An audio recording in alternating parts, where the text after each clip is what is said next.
See if I can record that. Doom.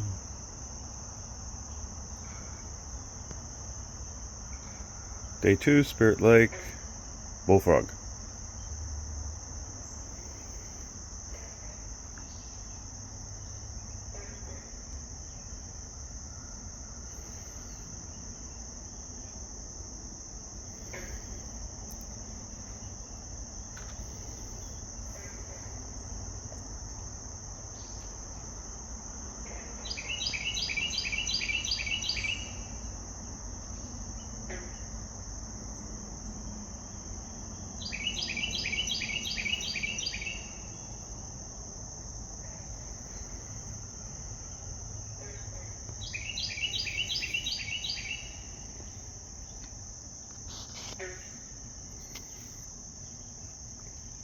Okay, it's 7:38 a.m.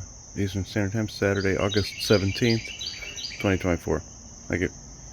Hello everyone, and welcome to another The World of Sasquatch. Today's episode is being recorded on 8/17/24. I'm surprised I remember that. So, given what has happened this morning. And I will also say beforehand now, I'm opening the circle to true benevolence with no conflicting agendas as of this moment in time. Now, interesting morning. I will quickly recap. Slept pretty good during the night. Joanna really did not. Because there was some conflicting energies here. I was sensing mostly the fae and the forest people. She was seeing ghosts, like there was a woman that was murdered here that got cut apart, we noticed there was a guy from the 30s that was prohibition, breaking the law back here. Didn't like people of color, I noticed. There was also a hillbilly guy back here doing stills. We noticed a lot of these things, and we sensed those. I sensed some earlier Native American stuff from the Jamestown time frame here. And I do have to say that we had to clear all this, but then there was this really dark entity that Chad was saying his friend had spotted out here, and it's what you would normally call a skinwalker. Normally you associate that with dogmen, but you have to remember there are native tribes that mimic those things. There's also werewolves too, where they shift back and forth. The lycanthropy, that's where some of this mythology comes from, other than the Slavic countries. So it was a Native American. Joanna picked up on this. Somebody wearing a mask. It was somebody wearing a dog or a wolf mask, and it was a technically skinwalker that was enacting a curse here. Got rid of that, and it cleared the rest of this. I'm actually understating a lot of stuff because some things were pretty nasty, some things were pretty awesome. Now, I will put in this video, I did get a picture of Brayon's brother, Shrayan.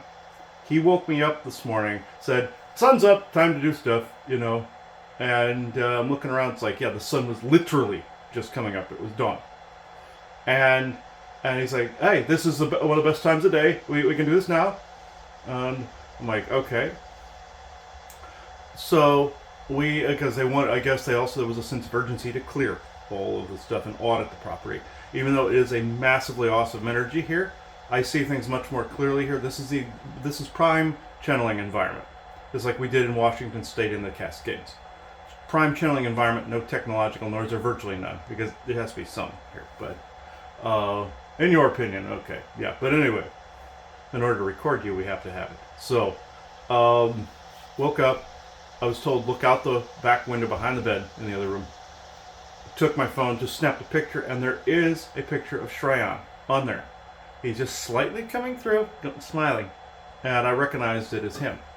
And that's just like how Fuma did. Turn around, take a picture. Fuma was bigger and much more clear, but this was good enough because I could definitely tell in the center of the picture, like what Fuma did, center of the picture. And you saw also a previous video, you saw the orbs we caught with them. But even after a while, they did not want recordings being done. It was like, okay, we're good, kind of thing.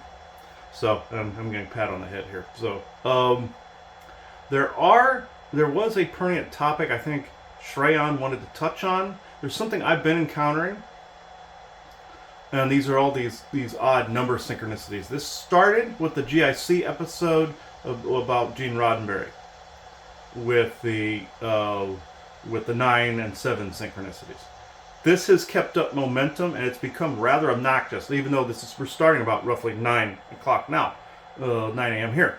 So, Spirit Lake. So, I've been seeing these. Some of it was AI oriented. This was before I left. The Force people were like, okay, something is up with this. You're getting some AI, but you're also getting other things associated with some of the energies too. Something you're not recognizing.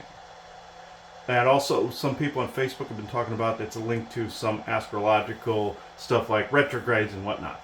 I think they wanted to briefly touch on this. And there was another question that Brian Singh, we're answering your question today about the bird people. So, we're doing this, and he wanted to comment on the land. So that's why I kept this intro brief. And by the time you see this, of course, we've created also other bumpers with the Law of One and all this other stuff in there. So, don't worry, we're keeping to our procedures. And I'll have to know in the future, these feet, actually, yes, I know they're magical, I understand.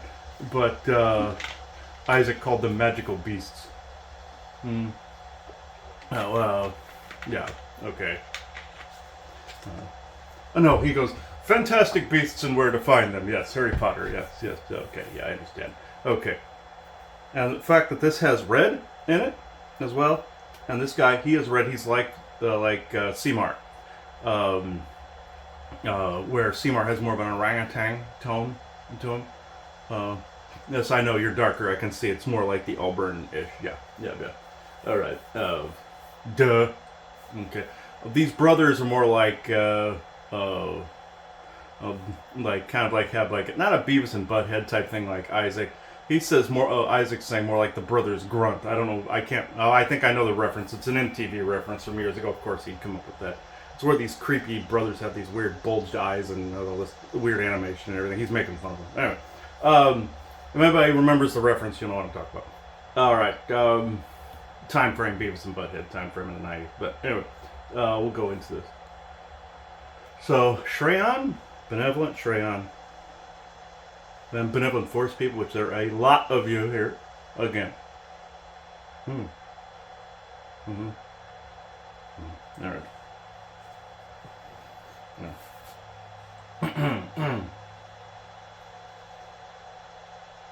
I'll sit back. Do I still appear here? No, that's not on camera. Okay. Yes. Yeah. Okay. Alright. Through your feet. No, don't look down at your feet, but you know what I mean. Interesting. Oh, this is why you had me make these. This wasn't meant as a bedside piece. This was meant as a channel tool. All right. We're good. We're good then.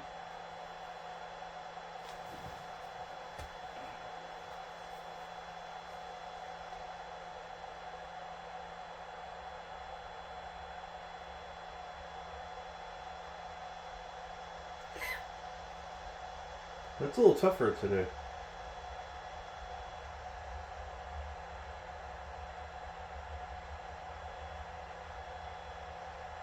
Forgive these stirred up energies. We are eternally grateful for the clearing. These have been things that have been inhibiting for quite some time. Like you were saying, Chad, there were previous people that wanted to cause more pain. I will not go into details, spare them. But wanted to link to this. We also wanted to extend our gratitude and voice because, yes, he was correct earlier in your private talk. It was us who actually aided in you keeping this land for as long as you did. Because the pain also would have continued to draw in others if others had come, and they would have destroyed this beautiful place. I am more of a, unlike my brothers, Leon is more medically oriented. I am more into, say, like himself, land clearing type of person. Brayon is more of a clown. So, like you heard. So, Leon is more stoic. You'll have more of a personality change over from a common turnip or mushroom. But, with me, I'm more in between. So, yes, it was us who helped guide you to this place, guiding people to know more about nature again, in touch with nature, in touch with, communicating with ourselves. Humanity and ourselves have had a long-standing alliance. It's only in recent hundreds of years that this has also been completely forgotten. You can thank the Orions for these things over the centuries by separating our alliance. We have to find ways of bringing back in our connection. Places like this often do this, especially on a PowerPoint such as this. You would say Sedona is this, but that has waned in the Unity area for some time. No insult to them, but that will soon change as the energies change, as the timelines shift. Now, one thing I will mention, yes, he has come across these number synchronicities, and some of these people have been sensing something darker ahead in the timelines. And I must specify that if you are in a particular frequency where if you are latching onto that, and of course you're not blind, you know something's ahead. Of course, if you're fully invested in that, what happens when you connect? That is a thread or a cord, you see. And you may not want that, but you think it's inevitable, therefore you are connecting. And I'm not saying certain things won't happen, certain things that aren't necessary for the change of your society as a whole. But no, it's kind of like in your 9/11 time frame. There was worse outcomes, and there was the thing that happened. But there is watershed events that are crossroads within all timelines. This is what people are picking up on, and the number synchronicities are both the computers doing this, and spirit doing this, and other beings doing this to manipulate the numbers in front of you. Yes, you are correct with your 11s and such, that the AI is grappling on to something spirit is trying to show you, especially if it's independent of any true synchronicity. Very much like he likes to compare the oily Bibles and the bleeding statues and the crying statues and stuff. That's all scamming alien tech. Where the priest holds the chalice or something and his bioprint creates the oily Bible. Some humans scam in that area too, but aliens are mostly scamming in this area. We are not approving of this methodology. But in any rate, these number synchronicities, both good and bad, have led you to parts of finding OCD segments about himself, yourselves, anybody listening, but also to both the yin and the yang. There are good number synchronicities that are leading you to a truth that maybe you don't want to look at. Your 9 is one of them. Your Roddenberry was leading you to this. Finding truths that may be unpalatable to you. Finding aspects of your own selves that you may want to look at within. Now, in this, I know by the time people see this, they probably have not seen the other one. It was clever of him to air that on 9/9 at 9 a.m. kind of thing, playing along with it. The 9 of the Egyptian pantheon were not necessarily amused by that joke, by the way.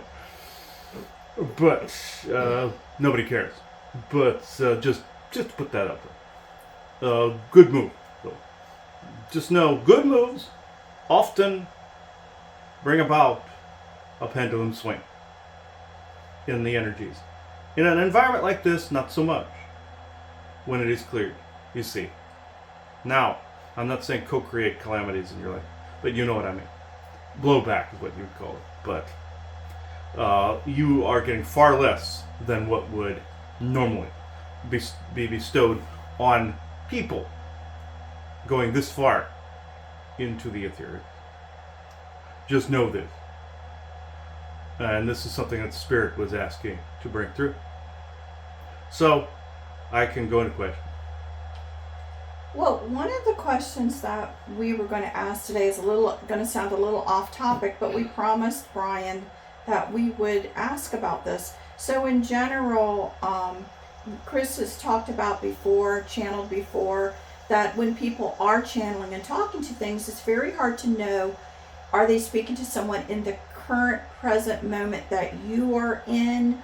Are you reaching out to a different time frame? Are you reaching out, to all kinds of things? And it's very difficult, since everything's happening all at once, to know what are you really talking to. So this was the question that came through, and it had to do with the bird people in general. It says, if the bird people are all dead, who then are the bird people of the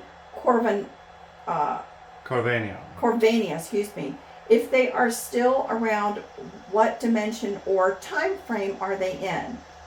There are, despite what my brethren have said about them being dead, like you see in Star Trek Enterprise, there are these little offshoots that have created different cultures. There's also mixes of beings. Your Torah would be one of these groups, believe it or not. The big golden beings that have kind of a bird-like appearance with the weird hips, because they're birds. So, they are interdimensional. Their planet was Cadenum, very close to that name, Coravania. I have to say that they're not one and the same civilizations, but they share the same interverse world. There are descendant lineages of those people here, also in Soul family, that have those bird appearances, because you are touching multiple points within not only the multiverse itself, but past events, which is also multiverse. You see, like you saw in your Loki TV series with the branch timelines and whatnot, bringing about the Yggdrasil tree. This is what is going on. The lady in question with her soul family and the man in question, I will not mention their names unless they wish it, but just know they are incarnated members of these societies that the major civilization did die off in space. There are a few of the mixed descendant lineages. This is why they said, my brethren said they were all dead. The mixed ones that don't necessarily look like birds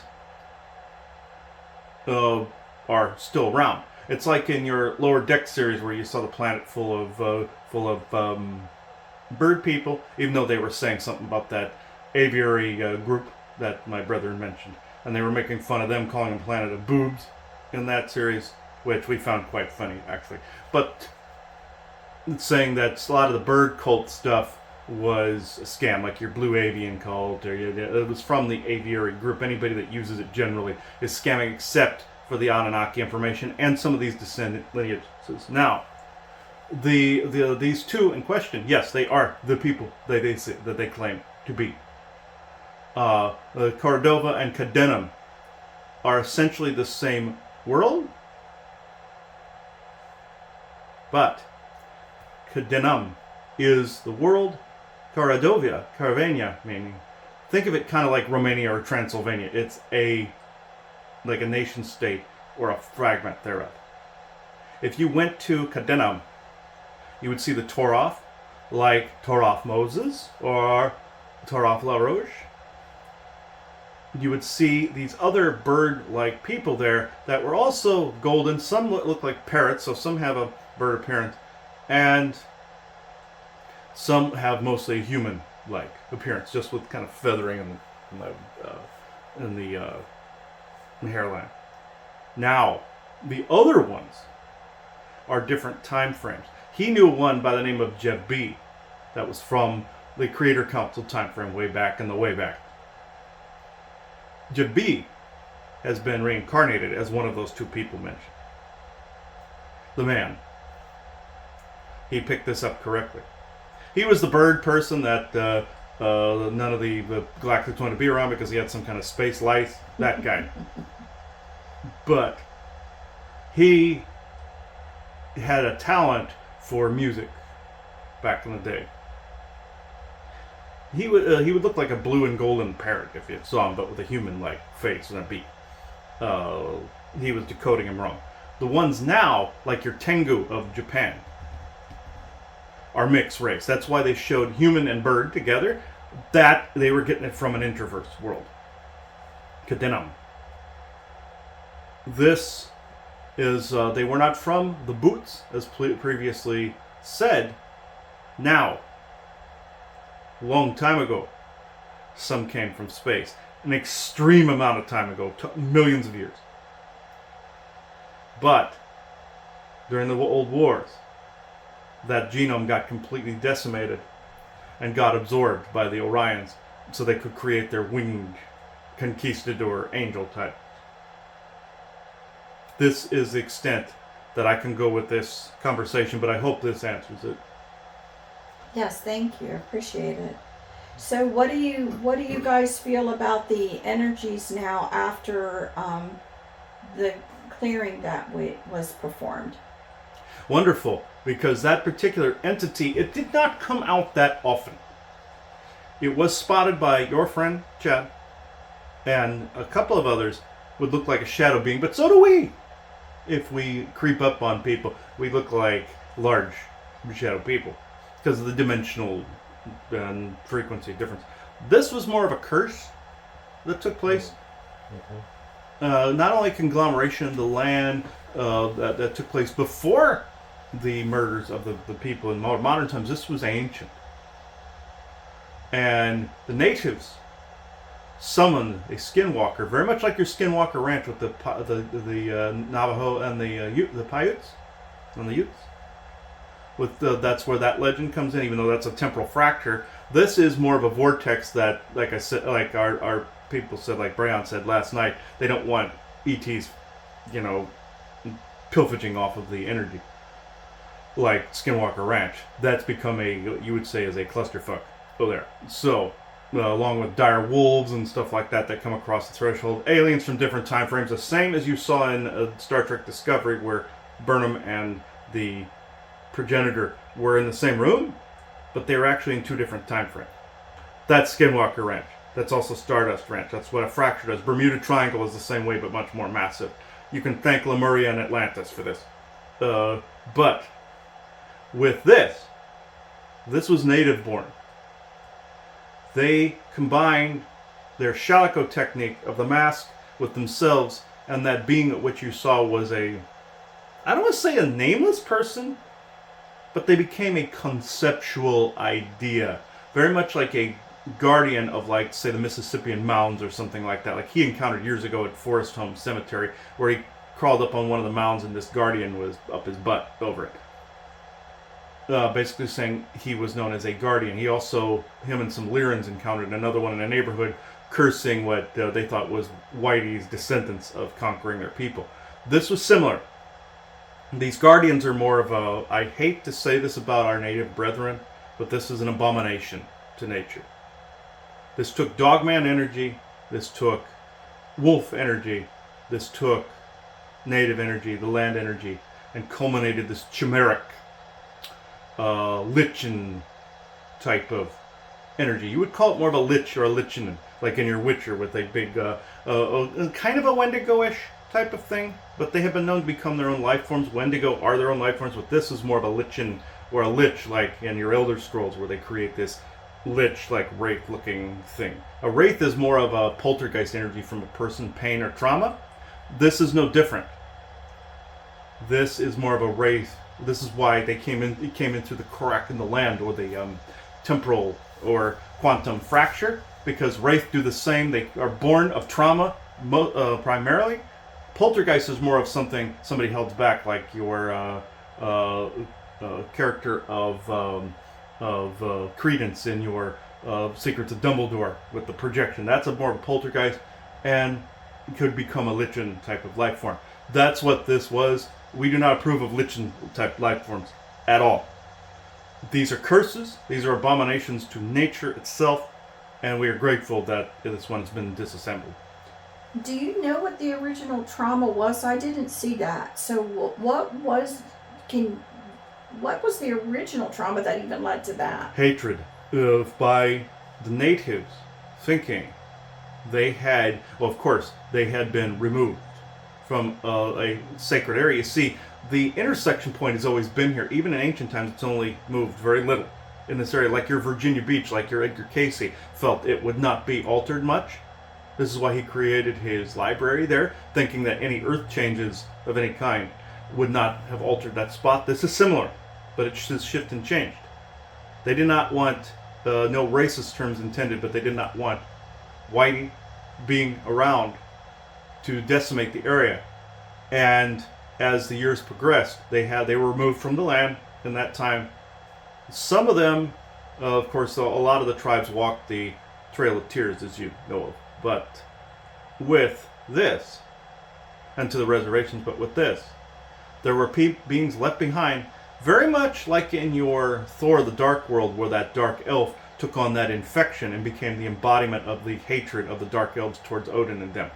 This is the same concept, where, or like in your Relic, where somebody was turned into some chimeric bulwark of a life form to kill all other tribe members, and the other ones would just lock themselves away. They planted a seed here, knowing that their white adversaries would get harmed by this. Now, Civil War comes around. There's Revolutionary War, Civil War later on. This just adds to this. That came from the hate and trauma of the natives that were forced off. And they, because the natives were killed by the white people because they were refusing to move, and some of the white people killed natives not only in the Jamestown period, as you saw natives, he saw a native cutting the throat of a white settler. That's when it started in that time, because whites in the Pilgrim time frame killed some children of natives. I'd like to say that this was accidental. It was not. They saw, some of them saw them as savages, but the natives then began this rolling curse, and it began to pick up momentum. And by the time the Revolutionary War and the Civil War came around, this was more of a seemingly unstoppable force hitting like an immovable object kind of situation. That's what it required, was something that didn't budge, like you guys, like a bulldozer, to get rid of it. Others would run from something like a lichen type life form. They knew this would gain momentum, but they thought in the now, in their now.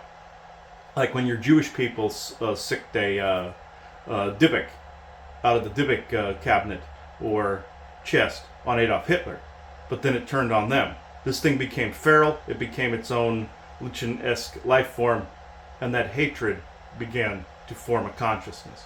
Very much like your black goo monster Armus in Star Trek Next Generation. It was all that was not beautiful from the race that created it, and it became its gooish life form, very much like the black goo was the melted form of the Orions. A very similar concept to that. A tulpa, if you will. It started out with that, but it became a similar concept to a goo monster like Armus. Yes. So this seems to have happened in so many different places in the United States, this whole process where there are still these lingering either Wendigo or lingering lichens. Slender Man, he's another one, but that's an actual cryptid. That's a slight pain in the butt, but yes. And as we had said before, the bad news is that when these lands start to get corrupted, anything living on the land, including elementals, can also tend to absorb that energy and start to, let's just say, lash out or not be as friendly. Yes. Or, things like that seem to tend to happen as well. But we could definitely feel here that it cleared actually very rapidly to my feelings. I mean, what do you feel about it? Like, this wasn't done too long ago. What do you feel about the energies here right this second? Very good. They were like this last night, but at the same time, things got stirred. This is another sense of urgency that we had to check all this out and to have everyone here, including you, Chad, because this creates a better energy for all of us, including humankind and ourselves. The reason for that ghost earlier, where he said it looked like a giant potato, which we found funny, kind of like Slimer from your Ghostbusters, because that hatred had from her, that woman being disassembled and put in the tub out there, that ghost lingered on that corpse. They call this the curse of Enlil, where it infects the water in the bones. The ghost then bound to that and taking the hatred shape of also what came before. Like in your Shining, where he absorbed all the junk from the land prior, then began to mutate her into some weird bark potato looking thing. When he restored her, that's when he saw the disassembled human form and moved her on. There is a noticeable change when he did the audit here. It took someone to hold the space. This is why, when Chad, at the convention, when you had that major sense of urgency, these two were supposed to be here, and you even made the comment saying that you were ready to pull out the ball bat. That was us talking. Because, meaning,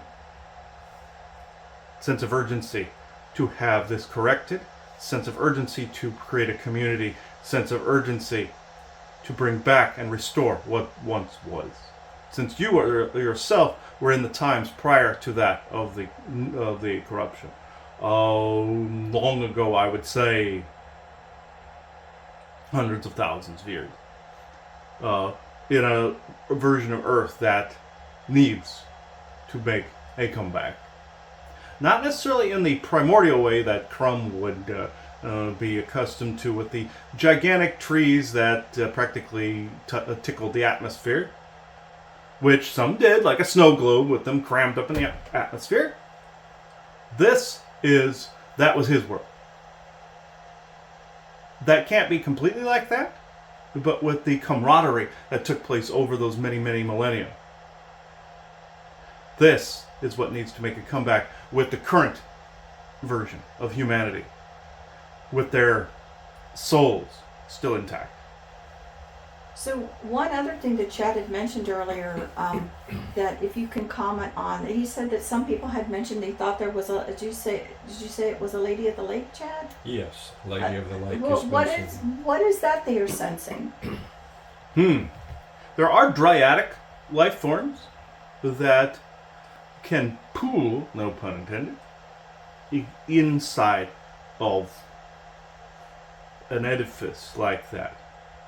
Is this an elemental of sorts? Yes, like a lady dryad that you have in a tree nearby. This is actually no different. This is a Titan life form, Titaness. Well, micro Titan. No insult intended. No, Isaac, she is not a micro machine. Yes, but okay. But this is actually, she's quite large. If you saw her, she would look like a gigantic woman. Like Crumb's size, I would say about 100 feet or so. That was already here. These are the spirits of the original primordial Earth. When you created that opening, of course, she would appear as a lady of the lake, like in your Arthurian mythology. That's a different species altogether. That's the will-o'-wisp types. That they're actually plasmoid creatures with a ectoplasmic dimensional core to them, and they would have the ability to possess people like a ghost, but have a plasmoid body and bones, and the ectoplasmic core. They're still a state of matter. See, plasma is still, the earth, air, fire, water, and plasma. Those are will-o'-the-wisps. They're actually quite annoying, but that fell into the Arthurian mythology. They're called the duods, but in this, they're not nice. I just want to say, will-o'-the-wisp, it's just like in your Elder Scrolls where they attack people that come near nesting sites. They are asexual beings that lay these plasmoid-like egg-like things, kind of like a platypus is a mammal but lays eggs and all this. But it's kind of like that. They're actually a slight genetic concoction by you-know-whose hands. Actually, it would be the Odin sons and them when they were messing around the genetics. But I don't know, with the Forbosi of Atlantis and unicorn creation. It was in that time frame. But with this distinct difference, this is a Titan Her name would not necessarily be pronounceable too. She is very similar to Pele of Hawaii with the volcano. And she is, her name, I will shorten it to, his vocals will have a hard time pronouncing even the abbreviation. Sariam? This is like Kurum's name, and it's spelled different. So it's like Sariam. It's very similar to his. But she would look like bark. So she is actually, I must say, the same Titan you were dealing with the tree dryad. But the Lady of the Lake is essentially an Earth Titan who's millions and millions of years old. This is the one that's also grateful for the change, because it's becoming very similar to how she knew it. There was water in this area millions of years ago that had deep chasms going down very far into the earth, almost the crust. There was also, at that time in history, it was very explosive with lava and everything, but later on, when there was just forest, there was water that passed through here quite prolifically. This is why you're seeing more of a flood when the waters come in, because it's starting to mimic that, but it will not turn into what it was then. It was a gigantic swamp with mosquitoes the size of your head, or variant or variation thereof. You would not survive one that large because their nose was very much like a javelin. And they were fat, like a basketball when they had blood in them, and they could barely fly at all at that point. They would look quite comical. That was the prehistoric version of that. So you saying the spirit of the mosquito is strong with this place. You did not understand the joke of which Isaac was saying. He was referring to the primordial thingies that were on the property ages ago, of which their energy is still present from ages past. All the veils are dropping between the time frames, so you're getting some of the floodwaters are mixed from that time. The bugs also, of course, they would be here, but you're getting everything everywhere all at once. This is what is happening. Interesting. You got some questions, Chad? I have gratitude for both of you being here and helping to ask more questions about Spirit Lake, which Spirit Lake is based on questions, not just answers. And it's been interesting to see both of your observations about Spirit Lake and the entities that myself and other people have observed here, and I really appreciate Christopher exiting the dark energy that several psychics have seen on the other side of Spirit Lake for years. I never knew exactly what it was or its intention, but if it needed to leave, I'm very glad that you ushered it out, and I think that will help open up Spirit Lake for other people to wish to visit, because it's almost been like an invisible barricade here since I began building this place 24 years ago. And I've had a few people visit, but some people that have visited really like it, but then they don't come back, and it's like a mysterious reason. I think Perception filter. Yes. It is. He would compare it to a Doctor Who episode where he put a key around his neck and Martha saw him look all weird, because it's a perception filter. Some beings use technology that are like that. We are not causing it. The Lichen life form was causing it. It had a natural as a curse can be, perception filter. You will start to see that change now that curse is dissipated. It's basically a curse that was on the land that was causing people to not remember the place. That has been lifted. Nice, yeah. I do wonder about, some people have said that this is a corner of the place that things go missing in the Atlantic. The Bermuda Triangle. Yes. You are not wrong. It does shift and change.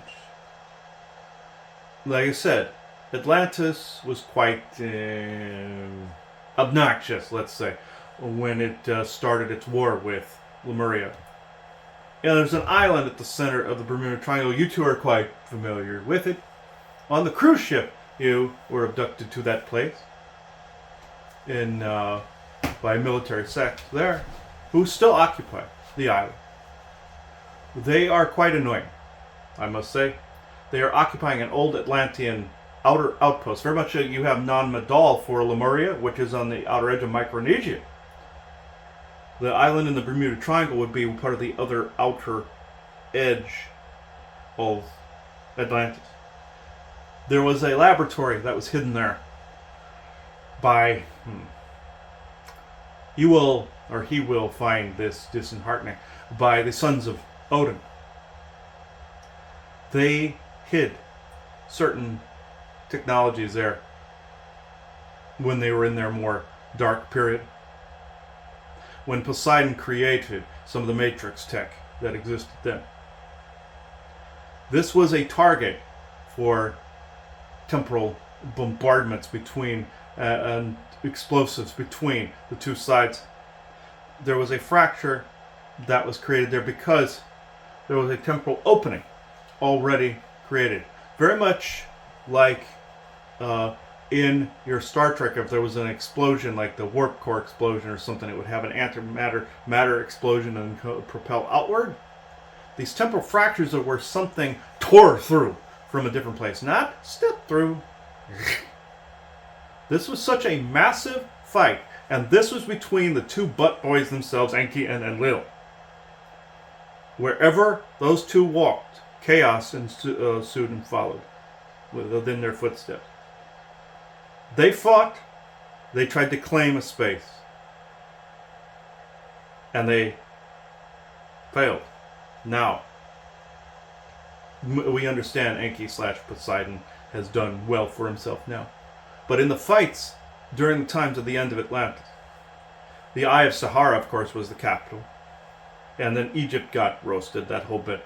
It was Enlil wanting more territory, Poseidon wanting to beat the shit out of him. And when Poseidon moved west, he attempted to hide within the old outpost. It did not work. This caused more rips and tears during the fractures of the final times of Atlantis. Then Poseidon was banished to the Abyssu, or the abyss, or the depths of the ocean. In this laboratory still existed. This connection to a matrices of doom, let's just say, to former, how can I put it, ambitions. Very much like superior ambition, superior intellect breeds superior ambition, like Khan from Star Trek. Think of something like that. Whereas the armies of Atlantis wanted to conquer the globe. This is a vestigial of that arrogance. This is a vestigial of, like a wart or a blight on the landscape of that ambition. Nazi-like ambition. This is how your Vril connected to that time frame in Hitler's time and tried to bring about the cycle all over again. When you two were taken to that island and he was enhanced to go into the fight where you saw him as nipple height with the people. This was bred in that same ambition, very much like your lore from Star Trek where he wanted tangible ambition, treasure. Not to throw out people's dirty laundry, but this is how this happened. It was an imprint very much like the Lichen, where these soldiers that exist there are those that existed then from the Dark Army that existed on Atlantis. They're incarnated versions of that. And they know this. Very much like in his game, Assassin's Creed Valhalla, where he sees the Sigurd character is supposed to be like Loki, incarnated, and he's wanting ambitions and magic, and Eivor thinks he's crazy. But she, whatever character you choose, is more Odin's style, which of course he had his moments too. We won't forget those. I do not wish to throw them under the bus because they have mellowed considerably. since then. They have learned the lessons of history in the past. But the scars and the wounds of history remain. The Bermuda Triangle is the largest of these scars. If people would leave it the hell alone, it would heal. But with the Earth poles shifting slightly, it moves. Yes, so Chad, you are correct that an edge of it tickles this area, like this. Every now and again. Think of a big yarn ball that moves at the center of this thing and is constantly in a perfect triangle because it was contained, being the largest of the temporal fractures. Like with any barrier, it weakens. It is technology holding this in place. It is actually being consumed as a fuel source by these military dickheads. But at the rate they're using it, it will take eons to siphon that off. Other races could siphon that off and use it up, like in your Doctor Who, where he went back to the past where there are all those specters and everything in Dickens' time frame. Comes back to this one, and it was a temporal fracture those aliens left behind. He could fuel the TARDIS in Cardiff, where it was in the storyline. The same thing. Very much like your Sedona has the vortexes. They can fuel it. This is why we don't allow them to do this here. They would warp the crap out of it. So, with that said, this will eventually reduce. And when it comes to your, what you would call your Star Trek age, or however you want to say it in your history, when people come together and start to realize these things, humans will find solutions for these that your ancestry, arrogant or otherwise, or evil or otherwise, or good and well-intentioned. Some were well-intentioned and it caused things like this too. Lemuria was well-intentioned in some areas and it caused some things as well. And so did Atlantis, and it also sprang wars. Orions came in from over the threshold and began to influence people to merge with technology, their own homegrown version of AI. This is how people want to merge with technology. They are souls from Atlantis. This is also falls under your Screaming Souls category as well, you would say. Screaming Souls of Maldek. That is the souls that wandered from the Ragnarok, spilled across the temple threshold, and now you have the echoes of both Asgard and Atlantis. But in this, the pain of that time must be reconciled. When this begins to do that, all wounds heal. When pain finds its resolution. Of course, it can be sometimes a guiding light to, eat the pain, integrate it in order to get through something like endurance, like a soldier would. When this event occurs, when people come together, agree to disagree, these wounds of history, no matter how long forgotten, will begin to heal. When people remember their history, they're not condemned to repeat it like your transhumanistic movement. And we're not condemning people for their choices. It must be choice, it can't be forced, like what the Orions wanted to do. They wanted to do it to Atlantis then, and they succeeded. Can't succeed now. Just like you have your electric vehicles, for say with your Elon Musk. He even said it must be choice. Like with your fossil fuels and electricity, it must be choice. Just like with transhumanism. Some people want it, some people hate it. You can't force one way or the other. All back to nature or all technological. There's always going to be both, just like you have your AI generator of algorithms. It's not going anywhere. You must have human component. AI is not going away. You must be better teachers to show if there's any emerging consciousnesses or anything, what the heart space truly looks like, and what critical thinking truly looks like, what humanity is at their best, not at their worst. This is how places like the Bermuda Triangle and the Devil's Triangle, or any of these other triangles caused by the opposite end of the meridians having like an explosion through the conduit, and they end up at the opposite ends numerically. This is what happens. When those heal, you will see a different Earth altogether. And is there a giant buried crystal under this property from ancient times that could be affecting something? And if so, is it associated with a portal or the Bermuda Triangle? All the above.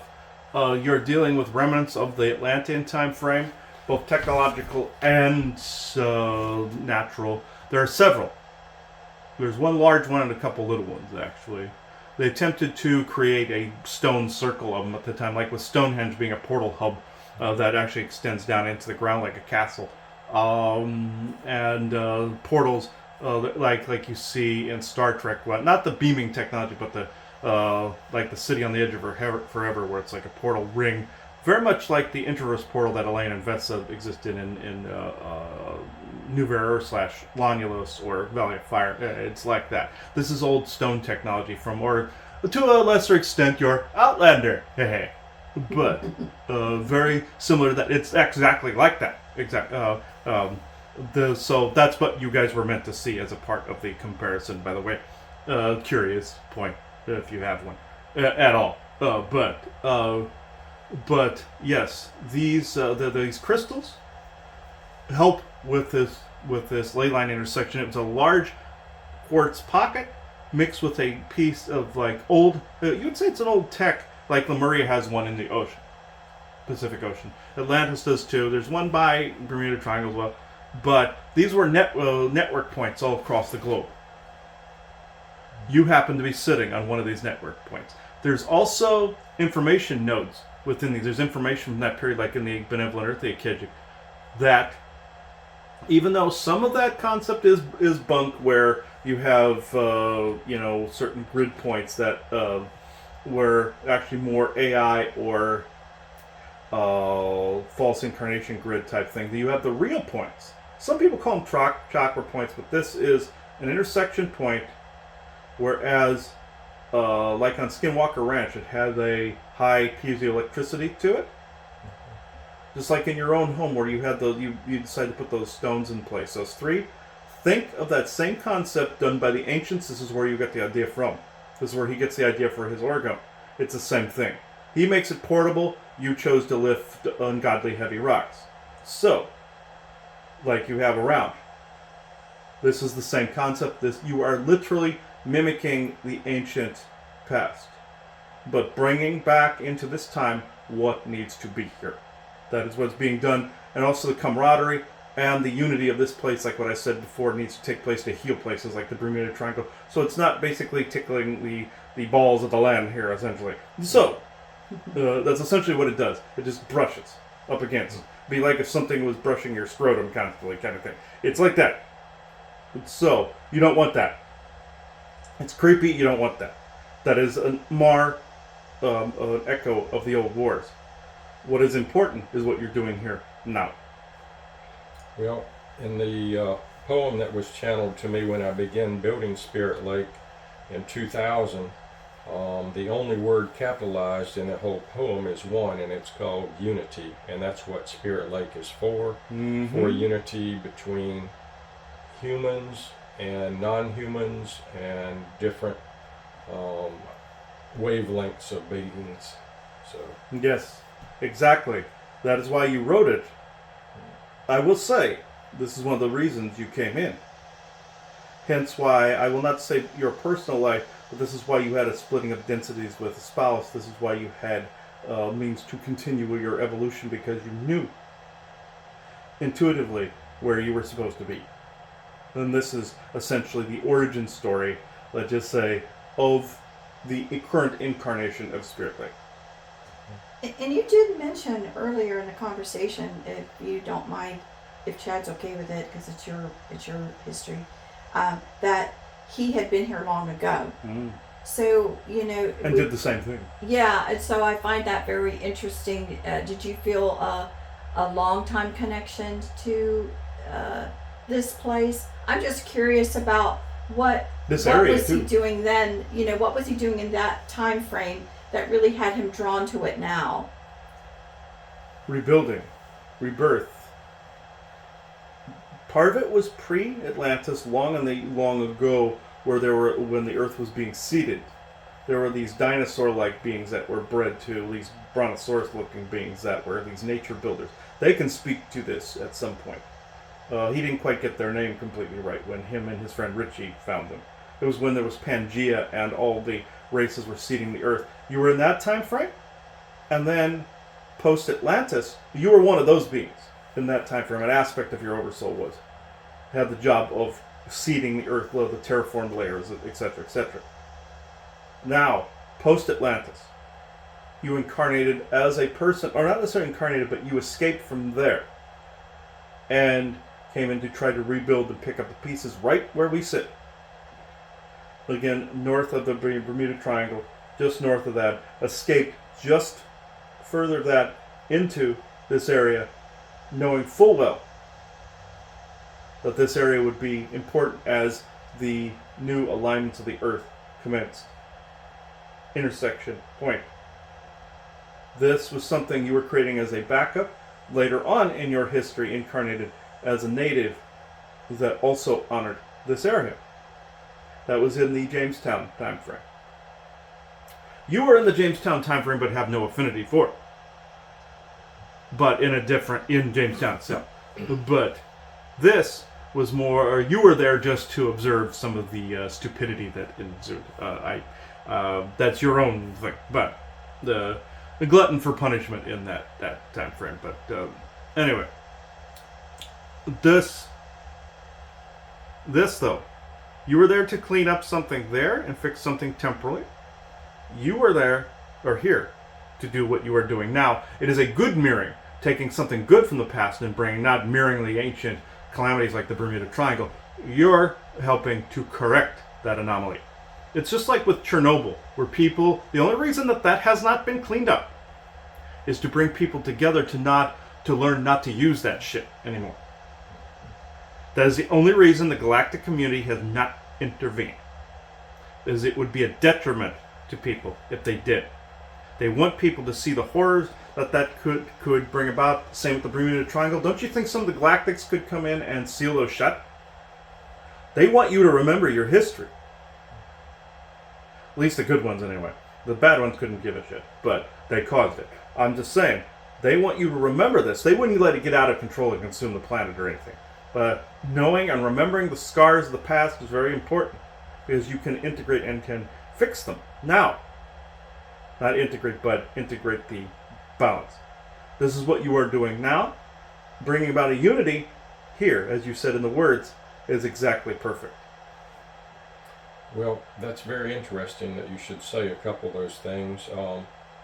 Number one, I was raised fundamentally Christian, and there is a Bible text that has always come to me interestingly about this property, and actually a lot of mine and my life friends' path, which is the prophet said in the last days they will raise up the ancient paths, the ancient ways. And I've always perceived that to be, okay, we're going to come back and figure out what works, and we're going to, bring that together. Yes. Another thing you mentioned, if I was here almost primordial, in the dinosaur era. Further back than that, but they had certain genomes that were similar. Well, when I built Spirit Lake, as I cleared the property here, I always respected the little lizards, always. And even before that, just a couple years before, I nicknamed myself Lizard and told some people jokingly they should refer to me as Lord Lizard, and I did not mean that in a negative way at all. But now that has a darker connotation, but you get it, yes. Yeah, I get it, yeah. But people definitely diss reptilians and so forth, and not without good reason also. But in a situation where extreme wisdom, closeness to nature, and warriors are needed, I think that a wise reptilian mind is something pretty handy to have around, because it's not something that some entities can deal with. Yes, you said wise reptilian. The ones that are around at the moment are stone cold stupid. So that would be the Draco. But because they have a little, they tend to not be able to comprehend human emotion correctly. Therefore, they control a human to create the things like a meat puppet. That's why you hear the stories of demonic life forms not being able to get into a certain aspect of where humans are, because the mammalian and the reptilian brain, very much like Morpheus saying to Neo, they will never be as fast or as strong as you, kind of thing. But yours was different. That's back when they actually had a brain bigger than a walnut. So, Now, with this, yes, there's also the term that you guys came up with. You brought about a great fall and you bring about a great lifting. This applies. Does it apply to that period in both Atlantis and Egypt? And this brings about what you are accomplishing now. Now with Lord Lizard, yes, you were coming up with you were one of those life forms that was good. What came later was an abomination, very much like the Lichen. So, not dumping on good lizard people out there. I am just saying, yes, Isaac, lizard people. I get it. Now, with this, you are you were getting it from that nature building life.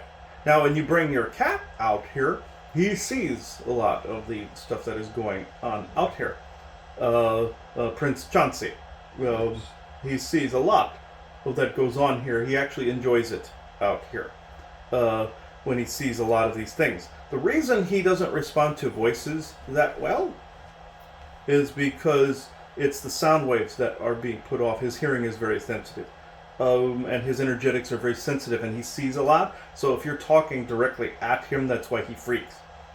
So his cat Copper was the same, where she would see things around him and growl at it. It was nothing personal. And then she would get mad at him for leaving. Like, she was laying in a suitcase one time, and he tried to pack his suitcase, and she bit him. So she was that way. Chauncey is not like that. She was more aggressive. And she would see things around him, but he sees things around people. And it's nothing personal. That he'll come to you kind of thing, but he wants to get used to the energies around. But if there's a vocal around, it projects whatever energy he's not used to. Or that's around, or he sees the little lights and stuff that are around, and fairies and whatnot, and he'll be like, "Ugh," and take off. But here, he enjoys the bigger, broader environment. Oh, the Fae on your other house property wish to pass an impatient message to you. They were impatient about the garbage, but we have told them to stop doing this because they're by nature they are impatient creatures. That they want everything pristine. That's where the brownie myths come from, or Dobby the house elf from your Harry Potter, where they sweep and clean. And they have to they're anal retentive to the core. And they will take stuff, they will try to remove stuff on their own, and if they cannot do it, they will badger you until you do it. Fairies are that way too, the little loosey fairies, but they're kind about it. They will make a suggestion, like, we want this. Brownies will throw stuff at you. So if you've had things thrown at the house, or thrown at you, well, chances are it's one of these little guys. Now, I'm not saying their behavior is acceptable. I'm just saying that it's like in the old days where people would throw bread and fruit and vegetables at people when they're in the stockade kind of thing. That's how we view it. But they wanted to pass that message along, and we have told them to stop. Because we find them annoying when they do this. They are so anal retentive, they make the Puritans look like saints. So, this is where some of your goblin mythology comes from. Changeling, no, that was more greys and also some fairies taking over people and people getting body switched and stuff.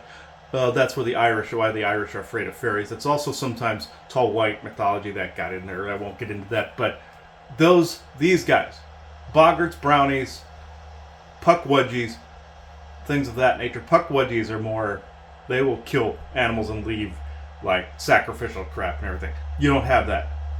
Even though they do congregate in some of the same areas. You have brownies. And some are fae there, but these are mostly brownies that are doing this. Make it quite clear to them that they will be run through an obstacle course if they don't stop with their temper tantrum. So he does this, and Sean Bond also does this, where he runs them through an obstacle course. Then they stop pretty quick. But just know that you're put the intention out there, and we that you're cleaning it, and yes, you're respecting the land like you do here. They want the same for their area, so they want the same reverence, and it doesn't always work that way. But you know that they don't get this. But But that's the message they pass along. We have made it so they will stop harassing you unless they get a burr up their butt, as he would say. But which is fairly easy to do. Grimpa are similar. They go from zero to pissed in 2.5 seconds, kind of thing. But they're more like if you assault them. They're more like Gizmo from Gremlins. And you have the Gremlin types that look like Striper from that are more like the miniature creature from the Black Lagoon. You don't have those. Brownies they can be annoying. Like you had in Arizona, you had brownies. Wanted a temple space where it could not completely happen. Like you have a certain energy, a certain volume, a certain area that you can only expand so far. They see it as, no, this used to be a certain way, return it this way. That's not always possible. Just like something might outgrow a fishbowl, or a lobster might outgrow its shell, and it has to form a new one, and therefore the volume changes and also the energies of the earth change. It's not going to go back to that way. You can restore most of that, but there's always going to be some differences. So they don't understand this. So I would say make them understand this by reaffirming your intentions. Or else they messed with Prince Chauncey as well. And they like to talk to him and they freak him out a little bit. But beyond that, everything's cool. We're okay. It's them that are anal. So, do you have any further questions? I think this has been pretty nice. Yeah. How about you? I think it's been a wonderful session. Thank you. Yeah, so any last words? Last is so permanent. Yeah. So Temporary last. Yes. They always get on me about that. yes, like your last rites, that is more soul trap language, but Yeah. everything's eternal and continually flowing, but we understand that there are, you perceive things in this to that. I mean, we do time-ish as well, but it's different for us because we are in the moment all the time. So, as is everybody, they just lost the perception for it. Or suppressed it in some fashion per all the tragedies and calamities that have befallen everybody. And again, you can thank the old wars for the Atlantis, Lemuria, all those other things in Orion, where the continuous pile of shit, that is continuing. As Jeff Goldblum would say in Jurassic Park, that's one big pile of shit. In this case, it needs to be cleaned. Not the brownie way there. They don't get their say completely this time. Even though they were bred to help out with that, they are thinking of an old template. They were created in the times of Atlantis as well. They were the custodians. That's why they're in Harry Potter and in Fantastic Beasts and Hogwarts Legacy. They're in servitude to people until you free them, until you give them a piece of clothing, meaning they're free. That's where this comes from. They were a servant or a familiar to a geneticist or a familiar in a lab, like how some people use gray robots for their familiars, that they grays and Ebens sell them to them or trade them, like the military with the smaller headed little beady-eyed ones and the bigger butt-head Zeta robot. That's essentially the same thing, and people breed their own familiars. Or like your Tosk in Star Trek Deep Space Nine, where they bred him for the hunt. That episode. It's similar, but they became their own race. Unicorns, it was the same thing. Alarum became, Poseidon took their genetics. They created the Perbosi. Geneticists created the Alarum. Alarum's DNA created, mixed with Centaur a little bit. They were centaurs as well. And Poseidon created unicorns. When he was creating horses for Athena, he created giraffes, zebras, that whole bit. That's the mark of a geneticist when you see that in mythology. Just saying, I'm not ragging on Poseidon all day. I'm just saying that he did it. And the Forbosi did it too. But they found a more spiritual core in beings before they enhanced them and gave them a bunch of eugenics gifts. But anyway, I could go on and on about that history. My brother Leon is more the doctorate. I can be more of the scholar. Like I said, Leon has the personality of a turnip, but he can confess to that in his thing later on. But anyway, I will detach now. So I thank you and blessings to all of you.